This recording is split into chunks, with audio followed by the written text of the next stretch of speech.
अहो नारी गौर वर्णा, मेरा प्रेम हो सकता था क्षीण। तो मेरे पिता कन्यादान में नहीं विश्वास करते थे। जी। तो वो सब चीज़ों से बहुत हिला मन मस्तिष्क। उनको एज़ अ रिवॉर्ड वो मेरा लेक्चर कराते थे स्ट्रेस मैनेजमेंट। उँगली कोई और है जी। लिखने वाली।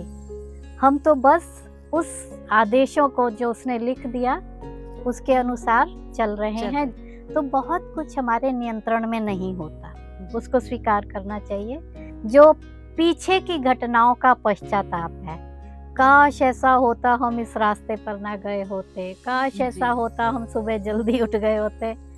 लेट इट बी, काश को हटा दीजिए, क्योंकि हम ये चाहते हैं ये हो तो भविष्य के लिए प्रार्थना कर सकते हैं।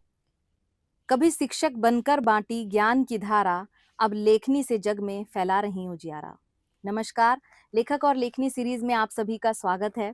और आज हमारे साथ एक ऐसी ही शख्सियत हैं जिनके शब्द सिर्फ प्रेरित ही नहीं करते बल्कि जीवन जीने की सही दिशा भी दिखाते हैं, जिन्होंने शिक्षक बनकर बच्चों के जीवन में ज्ञान का उजियारा फैलाया और अब अपनी कलम से बेहतर जीवन जीने की सीख भी दे रही हैं।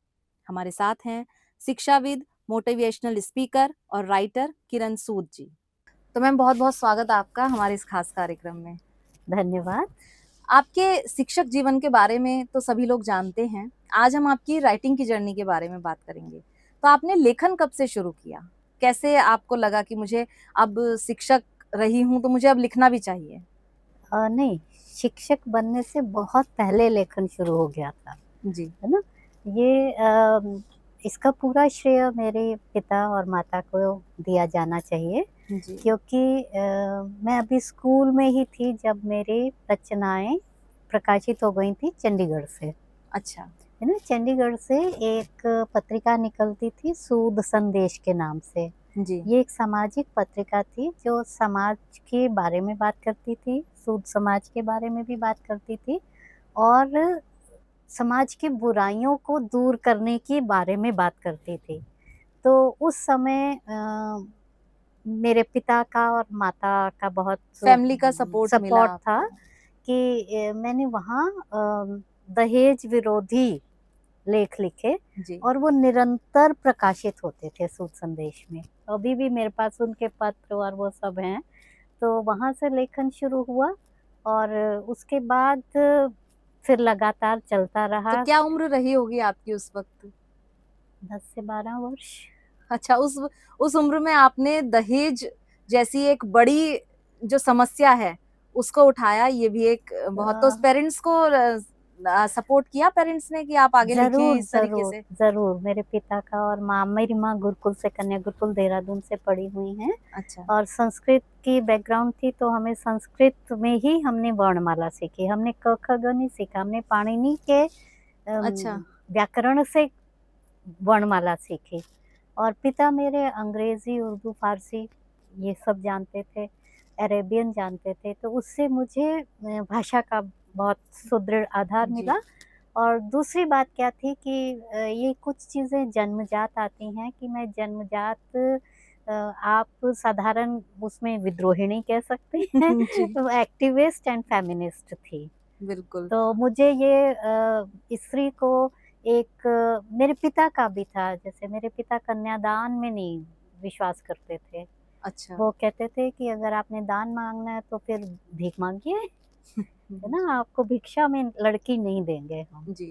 तो वो सब प्रभाव आया, प्रोग्रेसिव माता-पिता का प्रभाव आया। तो बहुत छोटी सी उम्र से आपने लेखन शुरू किया, तो सबसे पहले क्या लिखा था? कविता, कहानी, क्या? कविता कविता लिखी थी? कविता लिखी कुछ अगर सबसे याद पहले। है तो आप। बहुत अधिक प्रेरणा मिली थी जब हमारे प्रधानमंत्री नेहरू जी थे तब भी, जी। क्योंकि उस समय हमारे लिए बहुत आदर्श व्यक्तित्व थे वो।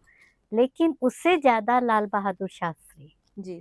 जब लाल बहादुर शास्त्री प्रधानमंत्री बने और पाकिस्तान के साथ युद्ध हुआ, जी। उस समय हमें राष्ट्र प्रेम, राष्ट्रभक्ति, जी। राष्ट्र के प्रति निष्ठा और सेना को सपोर्ट करना, ये सब जी। चीज़ें। और हमने नज़दीक से खतरे को देखा। खंदक में जी। घुसना, अटैक हो सकता है, छतरी वाले उतर सकते हैं, जी, पैराशूट जी, को। जी, तो वो सब चीज़ों से बहुत हिला मन मस्तिष्क। और दूसरी बात क्या थी, जो एक समय का व्रत की बात उन्होंने कही थी, हम छोटे बच्चे थे, जी, लेकिन हम सबने एक समय भोजन खाया था। तो उससे क्या हुआ कि हमारा जो विचार थे वो उद्वेलित होने ही से आगे रचना बनती है। जी। उस समय हमने राष्ट्र प्रेम की कविताएँ लिखी। तो कुछ अगर याद है 2 लाइनें तो आप हमें। उस समय की तो नहीं, लेकिन हाँ, बाद की मैं बता सकती हूँ। बीए के समय उदिता जो हमारी जी, उसमें छपी थी, जी। छोटी-सी 2 लाइन है। बिल्कुल, चीख बिल्कुल। गिरती है, चीख गिरती है, अंतःस्थल होता है शीतल, नहीं, नहीं, भीतर की उमस उत्पन्न करती हलचल। जी। ये स्टूडेंट लाइफ की हैं, और उस समय विद्रोही कविताएँ ज़्यादा लिखते थे हम लोग। भले ही विद्रोह से सही लेकिन कविताएँ आपके जीवन में आई, उसके बाद आपने कहानियों की तरफ रुख किया? जी, कहानी जी, मैंने फिर कविताएँ तो लगातार लिखती रही, प्रकाशित भी होती रही। और उसके बाद जो हमने कहानी का जो रूप लिया, उसमें भी जो स्त्री पुरुष के संबंधों की जो उसमें से व्यथा उभर के आती थी, जी, वो मेरे लेखन में हमेशा रही। और लगातार लेखन शुरू हुआ नजीबाबाद रेडियो स्टेशन में। मैंने अर्ली 70s में जी। मेरी कहानी ब्रॉडकास्ट हुई, और वो हर 3 महीने में कहानी के लिए निमंत्रण भेजते थे। तो वो एक नियमित कहानी लेखन शुरू हो गया। और उसके बाद फिर आर्टिकल्स तो लिखते ही थे हम, पॉलिटिकल साइंस के जी, थे। इमरजेंसी आया, उसके विरोध में हमने एक पत्रिका चलाई थी, अंडरग्राउंड पत्रिका थी। जी। एक वाणी परिषद बनाई थी, उसके साथ ही साथ हमने एक पत्रिका जो 4 पेज की जिस तरह से पत्रिकाएँ छपती हैं, उस जी। प्रकार की पत्रिका निकाली। तो उसमें नियमित रूप से फिर लेख प्रकाशित हुए। तो तो जब आपने कहानियों की तरफ रुख किया तो आपकी सबसे चर्चित कहानी जो रही और आपको भी सबसे ज़्यादा पसंद हो, थोड़ा-सा उसके बारे में भी बताइए? मेरी एक कहानी इंडिया टुडे में प्रकाशित हुई थी, जी, और उसका शीर्षक या टाइटल जो भी जी। कहिए, लाल मिर्च का शोरबा। ये कहानी थी प्रौढ़ शिक्षा पर, अच्छा, कि एक स्त्री है और वो पढ़ी हुई है, लेकिन वो पति के सामने दिखा नहीं सकती कि वो पढ़ी हुई है, क्योंकि पति को जिस दिन पता चला कि ये गज़लें लिखती है या जी, ये पढ़ी हुई है, पति अनपढ़ थे शाह जी। अच्छा, तो वो उनसे खफ़ा हो गए, और उसके बाद उन्होंने कभी प्रेम नहीं किया उस स्त्री को। मुस्लिम बैकग्राउंड पे कहानी है। जी, और फिर वो अपने लड़कों की शादी जब करती है, तो वो अनपढ़ बहुएँ लाती है, और उन अच्छा, अनपढ़ बहुओं को पढ़ाने के लिए हमने प्रयास किया। अच्छा, तो वो शुरू में बिल्कुल इस बात के लिए राज़ी नहीं थी कि उनकी बहू को पढ़ाया जाए। तब जब बहुत समझाया, हमने बहुत ही प्रेरित किया, तो फिर वो मान गईं, क्योंकि वो उनको लगता था कि ये पढ़ लिख जाएँगी तो इनके जीवन से प्रेम निकल जाएगा। जी, क्योंकि उन्होंने अपने आप ये दुःख सहा था। और फिर एक दिन वो जागृत होती हैं और दौड़ते-दौड़ते अपनी कोठरी में जाती हैं। वो हर हर एक थोड़े दिन में अपनी कोठरी खोलती थी, दरवाज़े बंद करके बैठती थी। जी, तो बहुओं को बड़ी उत्सुकता थी कि क्या करती हैं ये कोठरी में जाके? इनका संदूक है, गहने पहनती हैं, जी, सजती हैं, क्या करती हैं? तो फिर एक दिन जब वो बहू को पढ़ाने के लिए तैयार हो गईं, तब वो अपनी कोठरी से वो ताला भी जंग खाया हुआ था, जी, ऐसे संदूक को निकाला, और उन्होंने कहा, ये देखो, ये मेरी गज़लें हैं। फिर उनकी अच्छा, गज़लें जो ह लेखिका की दृष्टिकोण से देख लो, जो उनको पढ़ाने के लिए जा रही थी बहुओं को एडल्ट जी, एजुकेशन प्रोग्राम में साक्षरता करने के लिए, जी, साक्षर बनाने के लिए, तो फिर वो उस संदूक में से उनकी गज़लें निकलती हैं, और उन गज़लों को प्रकाशित करवाया। बहुत तो खूब। ये कहानी बहुत-बहुत चर्चित हुई थी, क्योंकि बहुत ही प्रगतिवादी कहानी थी नहीं, ये। ये उस दौर की भी बात है जब ज़्यादातर देखा भी जाता था कि महिलाओं को आगे मतलब लेखन का क्षेत्र तो बहुत दूर की बात है, समझा जाता था कि घर में ही रहें, घर के कामकाज ज़्यादा सीखें। तो आपको भी कभी ऐसा कुछ सामाजिक विरोध किसी तरह का लगा हो, किसी ने कहा हो कि बेटी क्या कर रही है? पेरेंट्स ने तो सपोर्ट किया बट बाहर के लोग कभी इस तरह का विरोध रहा हो? ये हमारा सौभाग्य है अलका कि हम जिस सर्कल में रहे, जी, हमें कभी विरोध नहीं मिला। ये बहुत अच्छी बात है। कभी भी जी, विरोध नहीं मिला। जो मेरे निर्णय थे, जी, उनको मेरे कॉलेज के लोग हों या हमारी जो पहली प्रिंसिपल थीं खुराना बहन जी, जी, तो आप सोचो, क्योंकि मैं बहुत प्रोग्रेसिव थी, स्टेज से बोलती थी, नाटक करती थी, संस्कृत नाटक करती थी, है ना? जी, तो उन्होंने मुझे एक दिन बुलाया, खुराना बहन जी थी, और मैंने ये युवा मन की उड़ान में भी लिखा। जी, उन्होंने कहा, मैं तुम्हें आज एक श बात बता रही हूँ जो जीवन भर याद रखना। और उन्होंने कहा कि ज़माना कहता है, क्या कहता है, कहने दो। बहुत अच्छा। और ये आज भी मेरी पास ये खजाना है कि मुझे फ़र्क नहीं पड़ता। Who says what says, who cares. उनके कुछ शब्दों ने आपको एक ताकत दी आगे बढ़ने के लिए जीवन उन्होंने में। पहचाना मुझे कि जी, ये विद्रोही है, ये ऐसे ही रहेगी। तो जी। उन्होंने मुझे कहा कि लो, मेरी नानी भी यही कहती थी कि परवाह मत करो, तुम जो आगे लिख रही हो, पढ़ रही हो, आगे बढ़ो। और उसके बाद आप शिक्षा के क्षेत्र में आईं फिर आप जी, जी, फिर मैं यहाँ हॉस्टल में आ गई। जी, तो 2 महीने की छुट्टियाँ ही बिताई होंगी कि मैं टीचर बन गई। एमए करते ही टीचर काफ़ी साल बन आपका गई, करीब लेक्चरर। 40 साल का आपका करियर रहा सरकारी, हाँ। टीचिंग का और आप प्रिंसिपल से रिटायर्ड हुई हैं एमकेपी कॉलेज से। छात्राओं के बीच में आप रही हैं और ये लगाव कहीं न कहीं दिखता भी है आपकी किताबों में, आपके लेखन में। तो कितना चेंज आप उस वक़्त की छात्राओं में या आपके जो कलीग्स रही होंगी उनमें या जो अब जो छात्राएँ आप देखती हैं, उसमें कितना फ़र्क नज़र आता है आपको? कलीग्स में तो आपको दोनों प्रकार के लोग दिखाई देते हैं, जी, क्योंकि वर्क प्लेस पे मित्र मिलना बहुत कठिन होता है। मेरे मित्र थे, लेकिन एक कठिनाई होती है, क्योंकि इतना ज़्यादा खुले मन से जीने वाली स्त्री को लोग आसानी से एक्सेप्ट पचाते नहीं नहीं। करते हैं। लेकिन मेरा जो अदरवाइज़ फ्रेंड सर्कल है, उन्होंने मुझे बहुत सपोर्ट किया। उन्होंने, चाहे जिन्होंने मेरे से योग सीखा या जो लेखिका का वो था, मेरा ग्रुप रहा, या मेरी प्रिंसिपल्स, मिसेस जी, डोभाल जो हमारी पहली प्रिंसिपल थी, वो हाथ बढ़ा के उन्होंने आगे बढ़ाया पकड़ के, और हर जगह ले जाती थी मुझे, हर कार्यक्रम में ले जाती थी, अपने साथ रखती थी। और वो क्योंकि लेखन जगत से जुड़ी हुई थी, अच्छा। है ना? तो वो उन्होंने मोहन राकेश को, उपेंद्रनाथ अश्क को, कमलेश्वर को रचना जी, करते हुए देखा था। तो उन्होंने मुझे साहित्यकार के रूप में बहुत आगे बढ़ाया। और उसके बाद जब हमारी प्रिंसिपल आईं, डॉक्टर सुधा पांडे, कानपुर की, जी, है ना? और प्रोग्रेसिव महिला रही हमेशा। उन्होंने मुझे और ज़्यादा आगे बढ़ाया। ऑथर्स गिल्ड ऑफ इंडिया में हम लोग साथ जाते थे। कादम्बिनी में प्रकाशित होने के लिए रचनाएँ मैं उनके साथ बातचीत करते थे, और अ, लिखती थी रचना, और अवस्थी जी उसको प्रकाशित करते थे। जी, तो एक चेन होती है, ये उसी प्रकार से जैसे उन्होंने मुझे कहा कि तुम्हारी कविता, एक बहुत चर्चित कविता है प्यार, जी। उन्होंने कहा कि मैंने श्री गंगा प्रसाद विमल की कविता तो चौथाई पेज में छापी, और तुम्हारी कविता पूरे पेज में छापी। तो आपकी कविता प्यार पर जो आपने लिखी थी, जिस पर आपका सपोर्ट भी काफ़ी मिला, कुछ 2 लाइन अगर आप हमें सुना दें? प्यार की जो कविता थी प्रकाशित हुई, चर्चित भी बहुत हुई, जी, लेकिन उसके बारे में क्या कहना।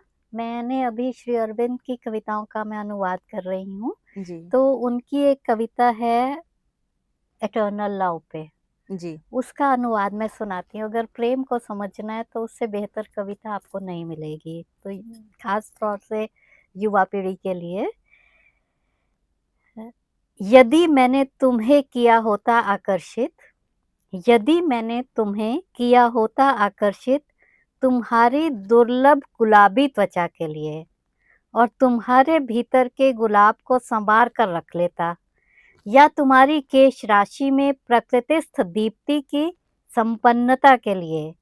अहो नारी गौर वर्णा, मेरा प्रेम हो सकता था क्षीण। जी। या मैंने तुम्हारी की होती लालसा तुम्हारे सदाचारी यौवन के लिए।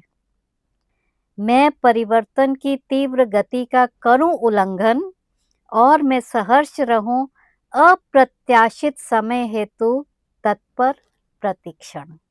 बहुत ये खूब। प्रेम मरने वाला नहीं है, जी, ये जी। प्रेम आत्मा के स्तर पर जो आकर्षण है, जो जिसे हम जन्म जन्मांतरण का प्रेम कहते हैं, वो स्किन डीप नहीं होता, वो बाह्य जी। सौंदर्य से प्रभावित भी नहीं होता, वो केवल मात्र शारीरिक संसर्ग का एक क्षण भी नहीं होता। वो एक ऐसा प्रेम है जो मरने से घबराता नहीं है। जैसे जी। आजकल बहुत सारे लोगों को मैंने सुना है, कहते हैं प्रेम की, शादी की एक्सपायरी डेट होनी चाहिए। जी। हाँ, ये आजकल काफ़ी ट्रेंड में भी चल रहा प्रेम है। की एक्सपायरी डेट नहीं होती, जी। प्रेम चिरंतन होता है। उस प्यार को पाने के लिए कोशिश करने से नहीं मिलता, वो प्यार तो हो जाता है, बस हो जाता है, जी।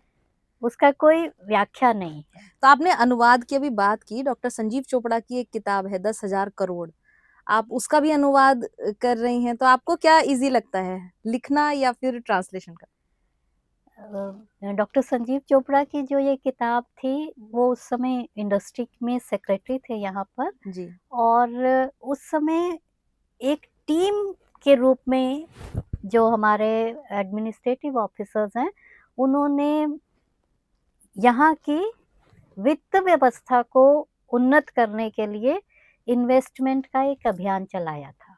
तो जी। वो उनकी डायरी नुमा पुस्तक है, 10,000 करोड़ से आगे उसका हिंदी अनुवाद है, जी। अंग्रेजी में 10,000 करोड़। तो उस किताब को अ, ज़रूरी था हिंदी पाठकों के लिए भी लाना, ताकि वो जान सकें कि उत्तराखंड में जो संघर्ष का समय था, अब 25वीं जयंती जी। हम मना रहे हैं, जी। लेकिन उस समय हम उत्तराखंड बनने का एक मूल कारण भी यही है। मैंने दून क्लब में इसका प्रोग्राम किया था, उत्तराखंड आंदोलन से संबंधित नई दिशा चाहिए हमें। जी। तो उसमें हमारा यही कहना था कि अगर हमें प्रगति चाहिए, हमें वित्तीय सुधार चाहिए, हमें खाली गाँव नहीं चाहिए, हमें पलायन को रोकना है, हमें यहाँ के युवा को नौकरी के जी। मौके देने हैं, तो उसके लिए हमें यहाँ पर इंडस्ट्री को लाना ही होगा। उस समय कहने के लिए एक इंडस्ट्री थी, घड़ियों की इंडस्ट्री थी या जी। पेपर की इंडस्ट्री थी थोड़ी बहुत, वो भी कुमाऊँ की तरफ थी। बंद हो गई हैं अब। बंद बंद हो गई, कोशिश की सरकार ने उसको दोबारा खोलने की, लेकिन उस समय हरिद्वार में, यहाँ सहसपुर में इंडस्ट्री के लिए इन्वेस्टमेंट लाने के लिए जो प्रयास किए गए, टोलिया साहब चीफ सेक्रेटरी थे, जी। हम उनको दहाड़ता शेर कहते थे। जी। तो वो सब वर्णन जो था उसको ट्रांसलेट मैंने किया था, आनंददायी था। 1 महीने में किया था, उस महीने में 2 बार पूर्णिमा आई थी। तो एक पूर्णिमा से अगली पूर्णिमा तक जी। ट्रांसलेट किया था, तो अच्छा लगा था ट्रांसलेशन, क्योंकि बहुत ही भीतर की जो व्यवस्था के भीतर की जो ताना-बाना है, जी। उसको संजीव जी ने लिखा है।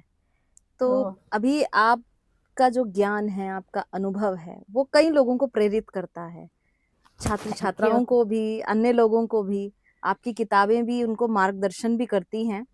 आपके प्रेरणा स्रोत कौन रहे और आपको कौन-सी किताबें ज़्यादा पसंद हैं और लगता भी है आपको कि वो आज के यूथ को पढ़नी चाहिए? सबसे बड़ा प्रेरणा स्रोत तो मेरी नानी। जी। मैं नहीं जानती उनको कैसे पता था नहीं, कि राइटर्स में राइटर्स जो में डॉक्टर भगवत शरण उपाध्याय, जी। वो मेरे गाइड भी रहे, और उनको हमने कालिदास उपन्यास लिखते हुए देखा। यहाँ वो ज्ञानलोक जैन साहब का था, जी। वहाँ ठहरे हुए थे, और वो प्रतिदिन जो लिखते थे, साँझ को हमको पढ़कर सुनाते थे। अच्छा। तो एक तरह से जो मेरे माता-पिता ने लेखन का बीज डाला था, उसमें खाद पानी का काम अगर किया तो अ, डॉक्टर भगवत शरण उपाध्याय जी ने, और उसके अलावा हम हमारे समय में बहुत सारे साहित्यकारों को, कवियों को आमंत्रित किया गया जी। देहरादून में। तो उनसे भी मिलना-जुलना होता था, और किताबें भी हम बहुत ज़्यादा पढ़ते थे। सुमित्रा नंदन पंत मेरे प्रिय कवि रहे हैं, फिर हरिवंश राय बच्चन, उस समय हम अंत्याक्षरी खेलते थे जी। कविता की, साहित्यिक। तो हमारे लिए मधुशाला बहुत हमें कंठस्थ हो गई थी, क्योंकि बहुत महत्वपूर्ण पुस्तक थी, और ल के ऊपर प्रतिभागियों के पास, जो हमारे विरोधी प्रतिभागी होते थे, जी। उनको मिलता नहीं था। तो उसकी सारी पंक्तियाँ ही मधुशाला पे खत्म जी। होती थी। और फिर हमने उसको आध्यात्मिक दृष्टिकोण से देखा, लोकायतन देखा पंत जी का, और कीट्स एंड शैली, जी। इनका बहुत अधिक प्रभाव रहा। उपन्यासकारों में हार्डी का बहुत अधिक प्रभाव रहा, क्योंकि मेरे पास ये सौभाग्य था कि मैं संस्कृत साहित्य और अंग्रेज़ी साहित्य दोनों विषय थे। संस्कृत, डबल संस्कृत की ऑनर्स किया, साथ-साथ पास कोर्स भी, तो बाण भट्ट पढ़ा, कालिदास बहुत पढ़ा, बढ़िया। और कालिदास हम सिर्फ़ कोर्स नहीं पढ़ते थे। जैसे कुमार संभव पर हमने टैब्लो मैंने लिखा हिंदी जी। उसका करके, और फिर टैब्लो किया हमने, मंचन किया। तो इस तरह से मैं आज भी, अगर मुझे थोड़ी उदासी हो या मुझे लगता है कि ऊर्जा कम हो रही है, मन उदास हो रहा है, तो हम संस्कृत साहित्य की ओर जाते हैं। कालिदास पढ़ती हूँ बहुत। तो पढ़नी चाहिए युवाओं को कालिदास की कविताएँ। कालिदास ज़रूर पढ़नी चाहिए, और हमें गर्व है कालिदास उत्तराखंड के हैं। जी, बिल्कुल। और कालीमठ से सिद्धि हुई उनको। जी। तो मैंने कालिदास का गाँव भी देखा। हालाँकि मैं जब मुझे किसी ने कहा वो पेड़ है जिस पेड़ की शाखा वो काट रहे थे, और मैं दौड़ी, बिल्कुल उस पेड़ को छूने के लिए। तो मेरे साथ जो डायरेक्टर थे और कुछ पत्रकार थे, वो हँसने लगे, मैडम आपको कैसे विश्वास हो जी, गया कि जी। ये वही पेड़ है? लेकिन वहाँ की ऊर्जा ही अलग है। आज भी जब हम पहाड़ पे जाते हैं, तो हर बादल को देखकर लगता है ये यक्ष ने देखा होगा। जी। तो वो जो सवाल है, सच कहो, आषाढ़ का एक दिन में मोहन राकेश ने लिखा है ना, सच जी। कहो कालिदास, तुम रोए थे कवि, तुम रोए थे या यक्ष रोया था? जी, जी, बिल्कुल। क्योंकि उनके अंदर जो प्रेम का बीज था, कालिदास जो वो यहाँ अपनी प्रेमिका को छोड़ गए थे, वो बीज ने, प्रेम के बीज ने मेघदूत लिखवा लिया। जी। और उसको बाद में आषाढ़ का एक दिन में मोहन राकेश ने साकार करके लिख दिया। अगर आप उनका नाटक देखें, उनके ऊपर फ़िल्म भी बनी है आषाढ़ का एक दिन में। जी। तो प्रेम के असली स्वरूप को समझने के लिए तो कालिदास पढ़ना पड़ेगा। तो ये यूथ के लिए तो बहुत इंस्पायरिंग बहुत, बुक्स बहुत हैं उनकी। ज़रूरी है, कालिदास जी। पढ़िए, आषाढ़ का एक दिन पढ़िए मोहन राकेश का। जी। यूथ की हमने अभी बात की, तो आपकी जो एक किताब आई थी युवा मन की उड़ान, वो यूथ जी। पर ही आधारित थी और उसके लिए आपको राष्ट्रीय शिक्षा पुरस्कार से भी नवाजा गया। तो थोड़ा-सा उस किताब के बारे में बताइए हमें कि आपने क्या यूथ को समझाने की कोशिश की है? युवा मन की उड़ान एक सेल्फ हेल्प बुक है, जी। जो अपने आप में संपूर्णता को जीती है।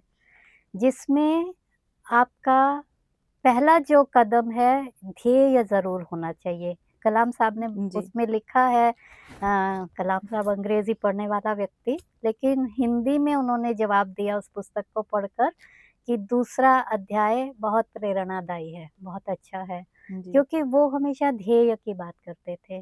तो आज का जो युवा है, उसके लिए बहुत महत्वपूर्ण है कि अपना ध्येय निर्धारित करे। जीवन मिला है, ये अनमोल जीवन है, मानव जीवन अनमोल जीवन है, क्योंकि मानव जीवन में ही हम ईश्वर के समकक्ष हो सकते हैं। जी।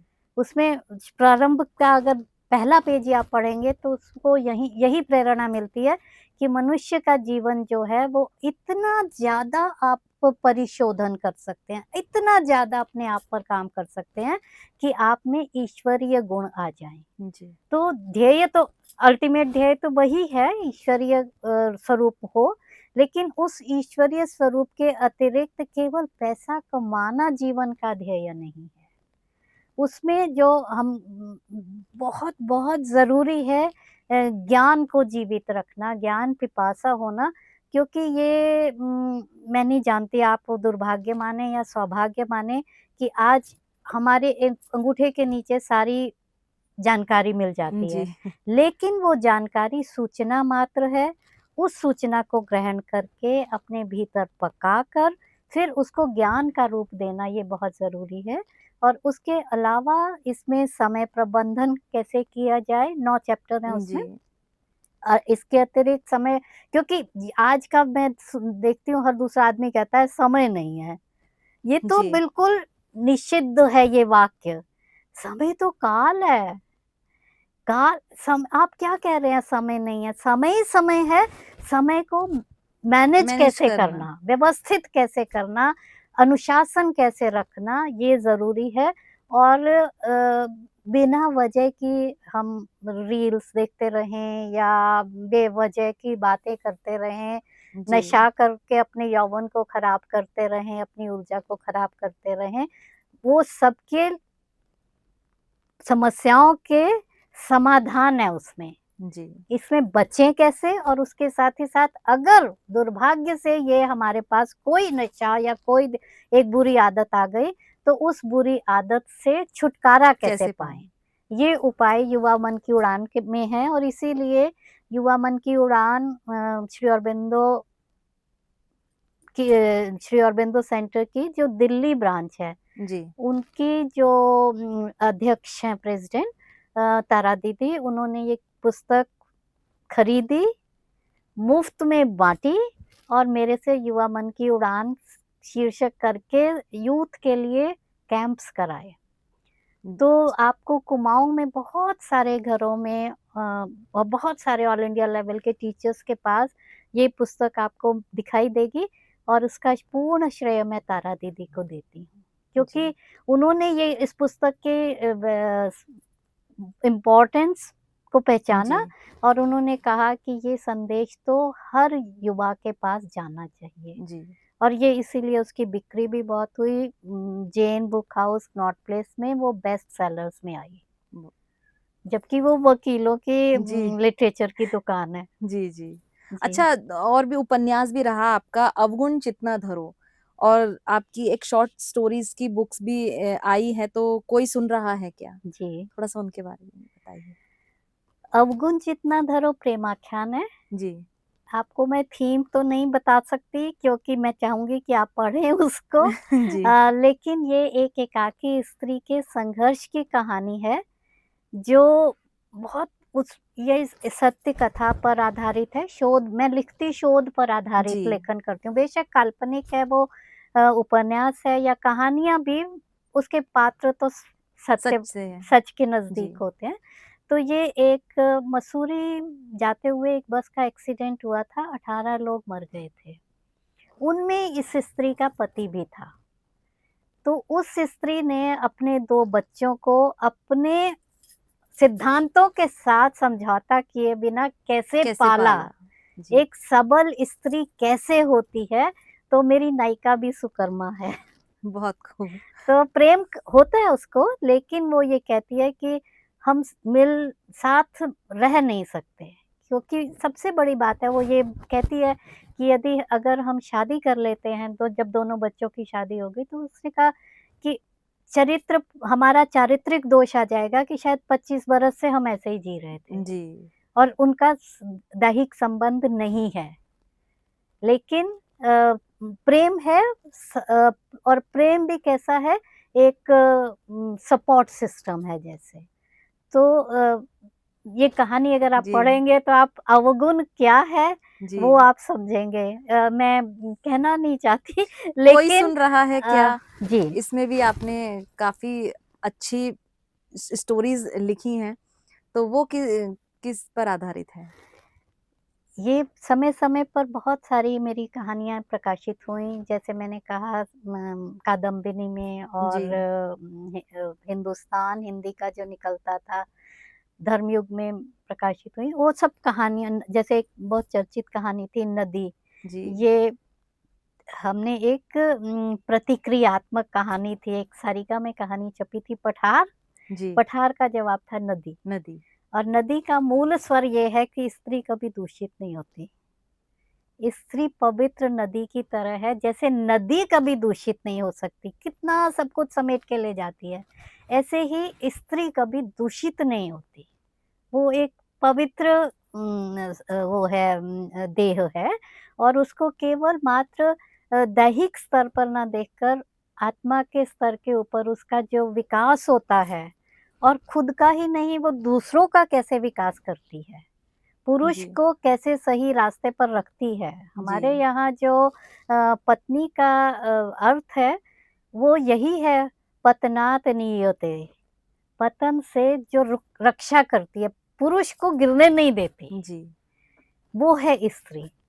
तो इस प्रकार के स्त्री प्रधान स्वर की मेरी कहानियाँ हैं, और मेरी कहानियों में पुरुष पात्र कम है, और महिलाएं वो ये ज्यादा सब सभी हैं। महिला साहित्यकारों के ऊपर दोषारोपण भी करते हैं जी। बहुत सारे पुरुष।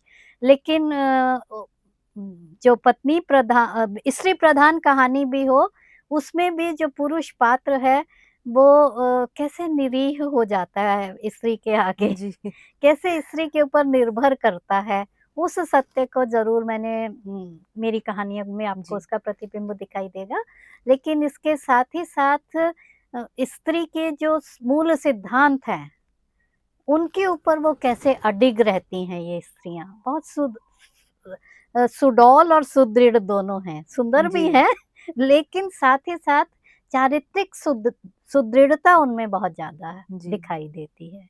किताबों की बात हुई और डॉक्यूमेंट्री भी आपने बनाई है, वो भी शोध परक डॉक्यूमेंट्रीज। तो थोड़ा उसके बारे में हमें बताइए कि कहाँ कहाँ आपने अपनी डॉक्यूमेंट्री शूट की। ये आपने बहुत अच्छा प्रश्न पूछा, क्योंकि आज का युग ऑडियो विजुअल युग है। मंदिरों पर की हैं आपने मंदिरों डॉक्यूमेंट्रीज पर ज्यादा? मेरा बहुत अधिक शोध है। उत्तराखंड के जितने लेसर नोन मंदिर हैं, जी। वो उनकी सूची मुझे एक वृद्ध पटवारी ने दी, जी। जो पाँव-पाँव घूमे हुए हैं उत्तराखंड का। उन्होंने मुझे वो सूची लाकर दी, और बिल्कुल झुकी कमर वाले पे वो व्यक्ति थे, 95 प्लस, और वो मेरे ऊपर कर्जा है। मैं उसी वजह से मैं, अगर फ़िल्म करने का मेरी रुचि आई मंदिरों में, जी। तो उसी कारण आई। और दूसरी चीज़ क्या है, मैं आर्य समाज के सिद्धांतों से पली-बड़ी हूँ। लेकिन जब मैं हाट कालिका गई, जी। मुझे मंदिर की शक्ति का अनुभूति हो गई। वहाँ पर सहस्त्रचंडी पाठ हो रहा था, और मैं बद्रीनाथ जी से आई थी दर्शन करके, जैसे आज आई, अगले दिन मैं हाट कालिका चली गई, जी। और सड़क से ही मुझे ऊर्जा महसूस हुई मंदिर की। तब मैंने मंदिर के असली स्वरूप को जो जाना, वो हाट कालिका से जाना, और फिर मैं घूमती रही वहाँ। कब की बात बिल्कुल, होगी ये उत्तराखंड बनते ही, जी। उत्तराखंड बनने से थोड़ा-सा पहले हो सकती है, या उत्तराखंड बनने के बाद। 25-26 साल हो गए हाँ, हैं, 26 2000 साल के। के आस-पास। मैंने ये जो फ़िल्म भी बनाई पूर्णागिरि, वो 2003 में मैंने बनाई थी। जी। तो पूर्णमिदं पूर्णागिरि, फिर वो फ़िल्म की थी, फुल जी। बनी है, यूट्यूब पे उसका लिंक भी है। और मैंने और मंदिरों पे अभी काम करना है, जिन मंदिरों के ऊपर मैंने शोध किया है। और जी। तो यहाँ हमारे यहाँ की जो बलि व्यवस्था है, वो गाँव के एक जैसे सेलिब्रेशन है। हम सेलिब्रेशन करने के लिए देवी को भी प्रसाद अर्पित करते हैं, देवता को अर्पित करते हैं, और फिर वहीं पे जो गाँव के लोग हैं, वो इकट्ठे मिलके उसको पकाते हैं, खाते हैं। तो उस सेलिब्रेशन को ढोल बज रहा है, और मंदिर जी। की शक्ति क्या है, वो जब मैंने देखी।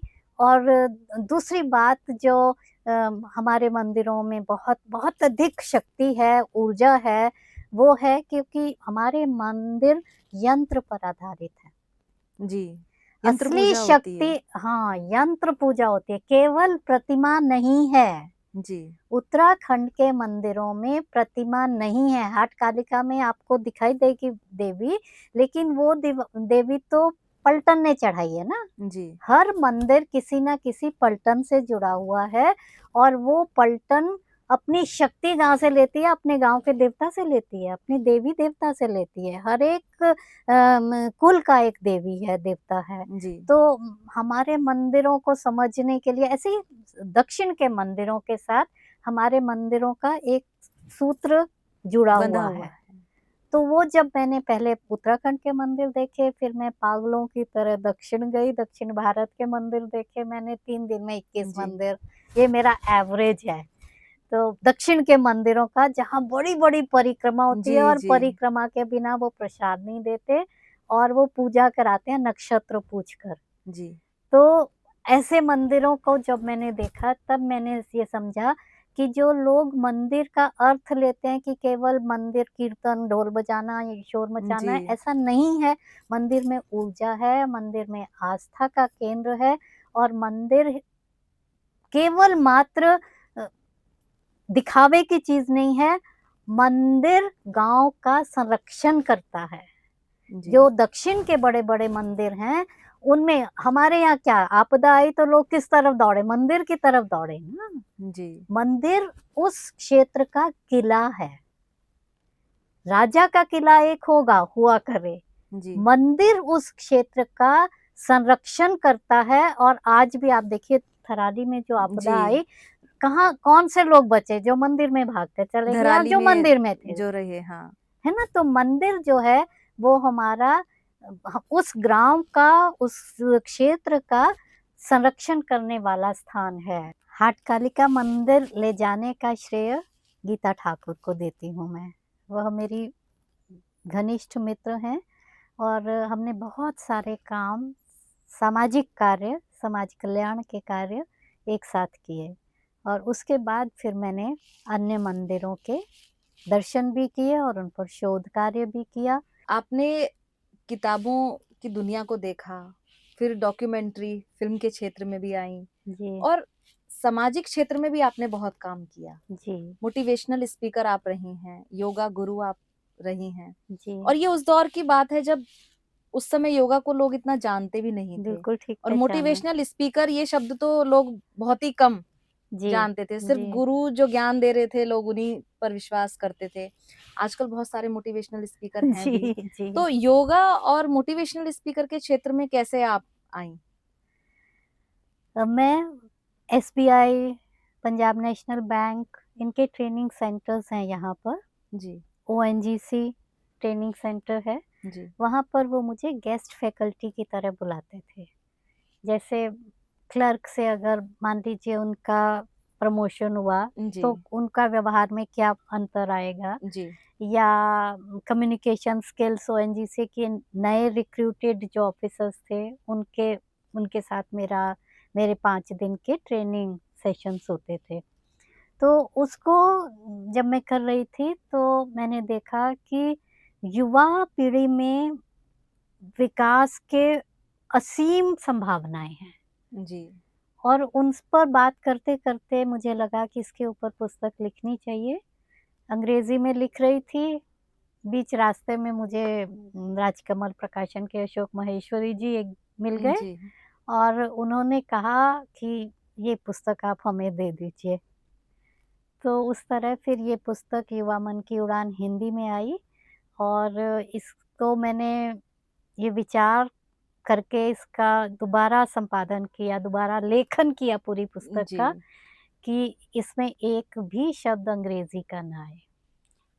पूरा हिंदी हाँ, क्योंकि में किसी है। ने टिप्पणी कर दी थी कि साफ दिख रहा है कि अंग्रेज़ी में सोची गई किताब हिंदी में लिखी जा रही है। अच्छा, तो मैं वो किताब वापस ले आई, जी, जब फाइनल ड्राफ्ट जा रहा था, और फिर मैंने उसको 9 दिन में 9 चैप्टर रीराइट किए, तो पर बिल्कुल अंग्रेज़ी से दूर रहकर। जी, और फिर उसी को मैं श्रेय देती हूँ कि आज उसको अगर हिंदी की मूल मौलिक लेखन के जी, लिए जाना गया, और यूनियन गवर्नमेंट के उच्च शिक्षा, जी, शिक्षा विभाग से जी, हमें उम, उसका पुरस्कार मिला, केंद्रीय हिंदी संस्थान से, जिसकी बहुत हाई लेवल कमिटी रहती है। जी। शिक्षा मंत्री उस कमिटी को निर्धारित करते हैं। स्ट्रेस मैनेजमेंट पे भी आपने बहुत काम किया है, जी, तो कुछ हमारे यूथ के लिए, हमारे व्यूअर्स के लिए स्ट्रेस मैनेजमेंट, क्योंकि स्ट्रेस एक ऐसी समस्या है आज के समय में तो कि हर किसी को कुछ ना कुछ समस्या ज़रूर है, किसी न किसी तरह के तनाव में इंसान आज जी रहा है, जी, भाग-दौड़ भरी ज़िंदगी है, तो ऐसे में जी। कुछ मोटिवेशन हम हमारे व्यूअर्स के लिए भी।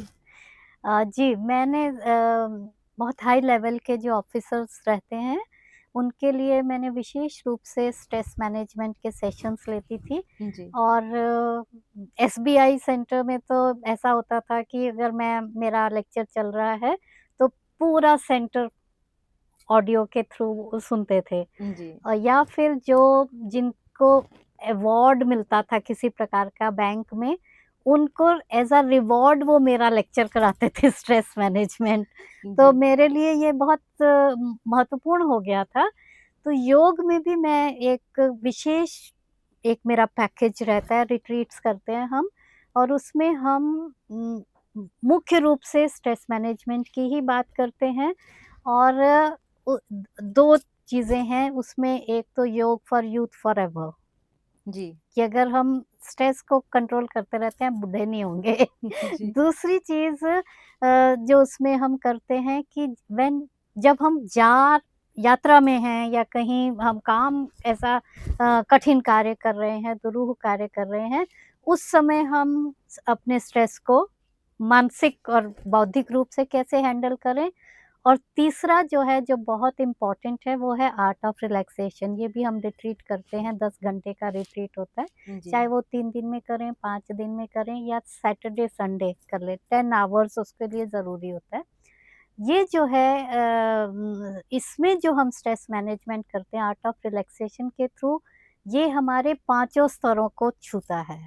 जी, देह से शुरू करते हैं हम, लेकिन उसके साथ ही साथ मेंटली कैसे हम अपना स्ट्रेस मैनेजमेंट करें, बौद्धिक रूप से जैसे कभी-कभी ब्लॉक्स लग जाते हैं, उनको हम कैसे सुधारें और सबसे ऊँचा जो श्रेष्ठतम स्तर है, वो है स्पिरिचुअल। जी, जब हम अध्यात्म की ओर मुड़ते हैं, उस समय भी हमें बहुत सारे कठिनाइयाँ आती हैं, परीक्षाएँ होती हैं। तो उस स्तर के ऊपर हम किस प्रकार से अपने स्ट्रेस को मैनेज करें, उसके बारे में बात करते हैं। मेरा 5 स्तरों पे कविताओं के संग्रह भी 5 कविता संग्रह मैं प्लान कर जी। रही हूँ आएँगे और वो भी ये पाँचों स्तरों से गुज़रेंगे। तो स्ट्रेस को लेकर ही ये स्ट्रेस है। कोई नहीं, आनंद, प्रेम ये सब चीज़ें और जी, सात्विकता की ओर हम कैसे जाते हैं, हम कैसे डिवाइन ग्रेस को हम कैसे प्राप्त करते जी। हैं। और अगर सूत्र रूप में हम आप मुझसे कहें कि मैं जी, आपके कुछ टिप्स हाँ, 2-4 टिप्स हमारे व्यूअर्स के दर्शकों के लिए। लिए कहें, जी, तो जो हमारा जीवन है वो सहज रूप से कब चलता है, जब हम ये मान लेते हैं कि हम स्वयं इस जीवन को नहीं चला रहे। जो बहुत अच्छा कविताओं में भी लिखा गया है, उँगली कोई और है जी, लिखने वाली, हम तो बस उस आदेशों को जो उसने लिख दिया, उसके अनुसार चल रहे चल हैं, रहे हैं। जीवन यापन कर रहे हैं। तो बहुत कुछ हमारे नियंत्रण में नहीं होता, जी, उसको स्वीकार करना चाहिए। और तीसरी चीज़ अपने जीवन से निकाल देनी चाहिए, जो पीछे की घटनाओं का पश्चाताप है। काश ऐसा होता हम इस रास्ते पर ना गए होते, काश जी, ऐसा होता हम सुबह जल्दी उठ गए होते। लेट इट बी, काश को हटा दीजिए क्योंकि हम ये चाहते हैं ये हो तो भविष्य के लिए प्रार्थना कर सकते हैं। जी, जो हम मन्नत मानते हैं, मन्नत क्या है? अपने संकल्पों को दोहराना है। तो 2 प्रकार से जिया जा सकता है, संकल्प से या समर्पण से। जी। युवा पीढ़ी को तो संकल्प से जीना ही है, उसको कुछ करना है, उसको निश्चित करना है और संकल्प से जीना है, दृढ़ इच्छा शक्ति से जीना है। तो बहुत-बहुत धन्यवाद मैम हमारे साथ जुड़ने के लिए। मुझे भी खुशी हुई आपसे बात करके और आपके दर्शकों से सीधे वार्ता करने में आनंद आया। आपको बहुत आशीर्वाद और आपकी पूरी टीम को, आपके संपादक महोदय को बहुत-बहुत धन्यवाद कहती हूँ। धन्यवाद मैम। तो ये थी हमारे साथ किरण सूद जी, जिन्होंने शिक्षा, साहित्य और समाज तीनों ही क्षेत्रों में हमें जीवन की एक नई दिशा दिखाई। ऐसे ही और शख्सियतों के साथ आपसे फिर जल्द मुलाकात होगी। तब तक आप देखते रहिए अमर उजाला डिजिटल। अगर आप ये वीडियो YouTube पर देख रहे हैं तो हमारे चैनल को सब्सक्राइब कर बेल आइकन दबाएं और Facebook पर देख रहे हैं तो हमारे पेज को लाइक करें।